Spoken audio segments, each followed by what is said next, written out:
Welcome back. It can be a cringe-worthy conversation that every parent dreads, how to talk to your child about sex. But it doesn't have to be traumatic for anyone involved. We have certified sex coach Kristen Thomas here to help make that conversation easier. First off, I want to know what makes a certified sex coach. Well, I went to school, I spent a lot of money, and I did a lot of reading and research. So, awesome. Yes. So you have a signed piece of paper? Done with school now, yes. Beautiful. So let's talk about this conversation. Yes. Now, I think a lot of it is that you never hear about the good conversations. It's always about the bad, awkward conversations, right? Yeah. So let's step back. Why is it important to have this conversation and not to skip over it and let other people kind of fill in the gaps? There's a lot of important reasons, but some of the things that stop parents from having the conversation, a UK study found there's 4 big factors. One, you're just worried about their perceived innocence. They're just too young for the talk. Or you just don't know what's age appropriate. Like what's appropriate for your 11-year-old is not appropriate for your 4-year-old. Yeah. Totally understand that. But you also might fear others' reactions. Yeah, like you might get judged and you feel what other people might think about your parenting style versus theirs. Right. Especially when you're just giving factual sexual health information. Ignore the haters. But then there's also just that overall discomfort because maybe we're not totally comfortable with everything, and then to talk to your kids about it, it creates some awkwardness. But again, why it's important, you're going to help reduce several things. First off, you can help reduce early pregnancy, you can reduce STIs, but you can also help prevent sexual violence. Yeah. You can help make sure they have healthier relationships in the long run when you're just open and honest and talk to your kids. Yeah, I mean, we're kind of at that point with my 11-year-old. I know that they're going to have the talk at school, you know, where the girls go to this classroom and the boys go to this classroom, and that conversation goes on. So I'm sure there's going to be questions coming home. Of course.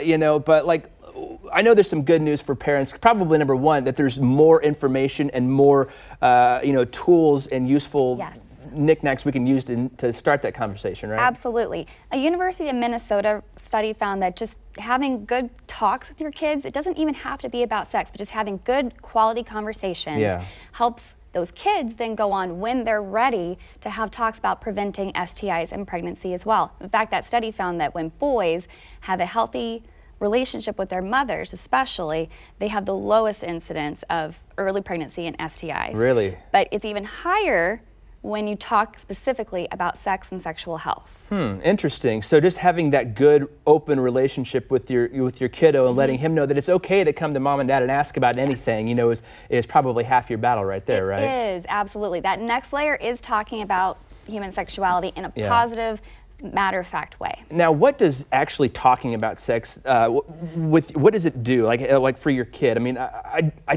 I'm nervous about it, but I know I don't want to be one of those guys that has that awkward conversation with my kids. Well, let's be real, it is awkward. Yeah. So I think it's best to just address the elephant in the room and say, hey, I know this is awkward. It's awkward for me. It's going to be awkward for you, but we're going to get through this together. So you wouldn't be here if it weren't for this conversation that's about to happen. Exactly. We're all here because of sex. Exactly. So one thing it won't do is make them go out and have sex. It actually reduces them having sex when you have that conversation about all the information about it that's again factual. So if you're not sure where to get factual information, they can of course reach out to me, but people can also go to resources like scarletteen.com, plannedparenthood.org has a lot of great resources. Scarlet Teen's really good for kids to go to as well. Like if you have questions and you're not sure how to talk to your parents about it, you can go to scarletteen.com and find more info. And it's probably better that you guide them than letting them just go out unfettered on the internet, because there's probably a lot of stuff that they don't need to see out there. This is true, but there is also a lot of very good resources. You just got to know how to find them. Exactly. And then finally, just any other tips about going towards this delicate conversation? Because you're exactly right. I mean, it's going to be awkward, but preparation is best, right? It is best. Do a little research on your own. You can look at a lot of great resources, especially scarletteen.com, helping you understand what's age appropriate for their cognitive development.